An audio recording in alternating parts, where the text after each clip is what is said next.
Faria, estou aqui a convite do presidente Alessandro Curcio, da SBU-RJ, Seccional Rio de Janeiro, e vamos iniciar o projeto Resenha. Esse projeto reúne e resume o dia do Congresso de Uro-Oncologia aqui em São Paulo, nesse momento. Estou aqui do lado do Paulo Caldas e a gente vai iniciar o dia de hoje pelo período da manhã.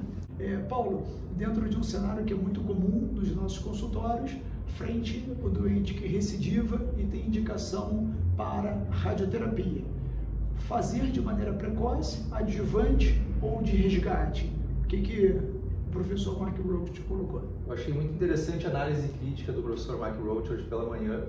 Ele fez uma análise comparando os principais estudos e a meta-análise desses 3 estudos, que foi o ARTISTIC, e ele considera o resultado final de todos os estudos e da meta-análise que os pacientes não deveriam ser submetidos à terapia adjuvante, mas ele acredita que um subgrupo de pacientes dentro desses estudos teriam benefícios, principalmente pacientes com vesícula seminal positiva, linfonodos positivos e ESUP elevado.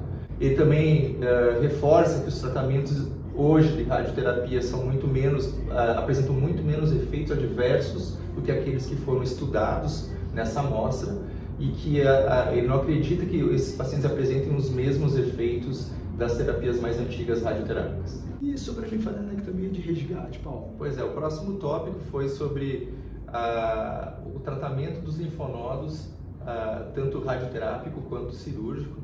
E acho que o Rafael foi muito feliz na explanação dele. Frisou muito que a principal intenção da linfadenectomia não é curativa, não é essa a intenção quando se propõe o tratamento, e principalmente o retardo da terapia androgênica sistêmica.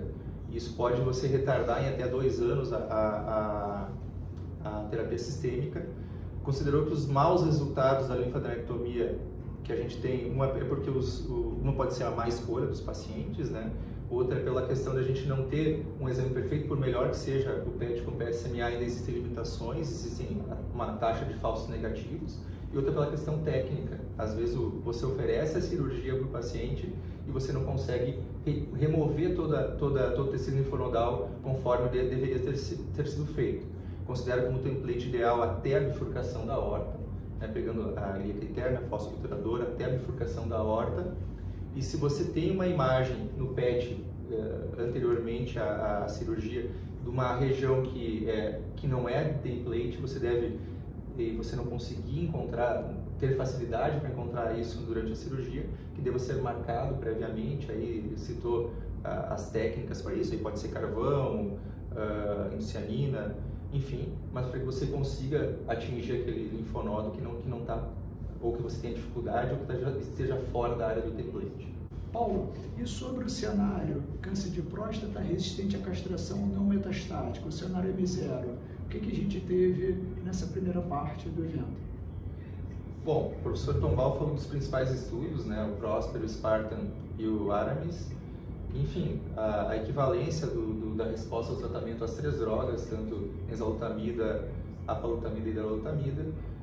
Algo que eu achei interessante, né, porque esses estudos, quando foram criados, tiveram como endpoint primário sobrevida livre de metástases, né, e ele tentou traduzir isso de formas, qual que é o significado de não ter metástases, e a gente tem que ter em mente que você prevenir ou prolongar o tempo para o crescimento de metástases é a qualidade de vida, menos dor e melhor qualidade de vida para os pacientes. Isso foi buscado, os 3 estudos já têm resultados de sobrevida livre de doença, mostrando o benefício das drogas, enfim, ele só reforçou a indicação nesse cenário M0, que ele considera que na realidade não é um M0, que a gente imagina que seja um cenário metastático, mas que os exames não tiveram capacidade de detectar, e colocou um questionamento: e se esses pacientes tivessem feito um PET de PSMA e fosse positivo, haveria indicação dessas drogas nesse cenário M0 também? Ele considera que sim, que são pacientes que devem ser tratados, independente se tem ou não tem metástases, eles deveriam ter indicação dessas drogas nesse cenário também. Bom, Renato, a tarde foi mais relacionada à doença avançada e doença metastática, então eu gostaria que você falasse um pouquinho do que você achou mais interessante, mais importante nessa tarde. Bacana, Paulo, obrigado pela pergunta, uma questão que é importante. a gente precisa ter um cenário de discussão com o oncologista e ter uma participação ativa para esses doentes, não é só para que a gente possa ter uma condução distante desses doentes. Um trabalho interessante que foi mencionado, a gente tem novas possibilidades de sequenciamento, né? O racional era utilizar o novo antiandrogênico e quando tivesse progressão não utilizar novo antiandrogênico, passar a quimioterapia. Entretanto, a gente tem trabalho utilizando AB e ENZA e AB, tendo uma preferência de utilizar AB antes da ENZA, relacionado ao controle de PSA, relacionado ao tempo de progressão da doença. O rádio 223, cada vez mais a gente tem tentado trazer essa droga para a ação inicial do tratamento, dentro do cenário que ela se encaixa nesse momento. Muitas das vezes a gente não consegue fazer o tratamento completo, a gente não consegue ter um controle ideal da doença. Acho que essa é uma questão que é importante. E naqueles doentes, pensando em rádio 223, uma evolução de doença relacionada à parte óssea e com até quatro lesões.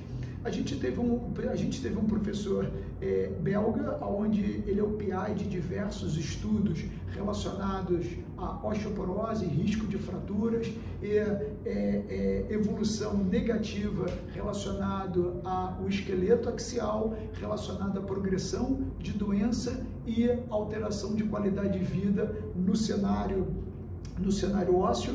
E a gente sabe que esse paciente que a gente conduz para tratamento, ele acaba tendo mais risco de fraturas do que o paciente do grupo placebo. Ou seja, é importante a gente considerar esses pacientes metastáticos, o uso de bifosfonatos, que pode ter uma estratificação de tratamento de 1 vez ao ano, 2 vezes ao ano, depende aí da extensão da doença, da evolução da doença, da consideração relacionada ao tratamento. O acompanhamento desse paciente é um acompanhamento que pode ser de diversas formas relacionadas ao uso da densitometria óssea, mas o basal é a gente ter o início do tratamento, exemplo, doente com abiraterona, doente metastático, o início do tratamento com abiraterona e repetir essa densitometria em média num prazo de 2 a 3 anos.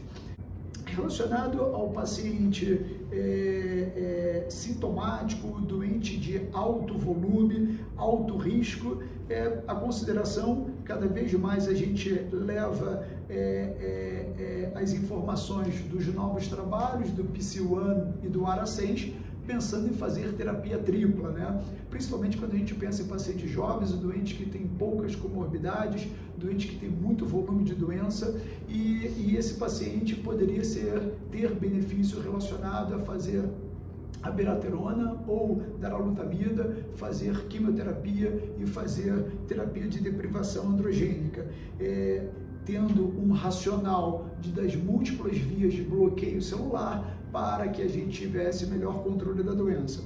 A gente não sabe aí o cenário desse sequenciamento, né? A gente ainda precisa viver esses estudos à frente para que a gente possa saber como que vai ser todo esse sequenciamento. Talvez o sequenciamento vai ficar a cargo do Cabaz-Taxel definir, baseado em estudo genético, fazer o olaparib, fazer o rádio 223, dependendo da extensão da doença. Se você tem uma doença de baixo volume, a gente precisa considerar, sendo um doente metastático, fazer novo antiandrogênico e terapia de deprivação androgênica.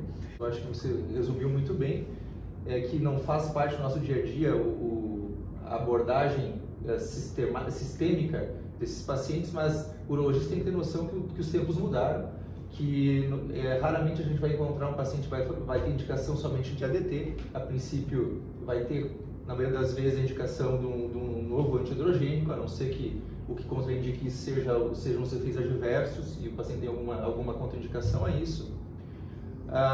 Uma outra questão importante que foi discutida nos casos clínicos, paciente de alto risco, que deva, desde já na abertura do quadro, fazer pesquisa genética, pensando no sequenciamento futuro com o olaparib ou, enfim, um outro inibidor da PARP. Não tenho dúvida, assim, esse paciente, sabendo de toda a evolução futura, o doente com ISUP alto, o doente metastático, já na largada do diagnóstico, neometastático de novo, esse paciente vai ter um histórico onde vai ser importante esse sequenciamento do tratamento. E sobre o tratamento das metástases, pacientes com oligometastático, como você viu essa discussão hoje, se tem indicação no cenário de tratamento dessas metástases ou não? Legal.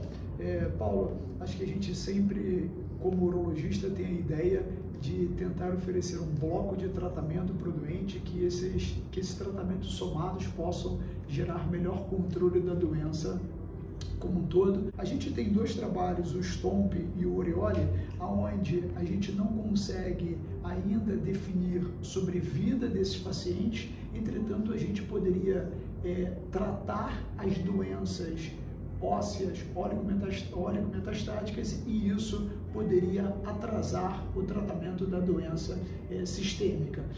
Isso poderia ganhar tempo relacionado a riscos de doença óssea e relacionado aos efeitos colaterais do tratamento sistêmico.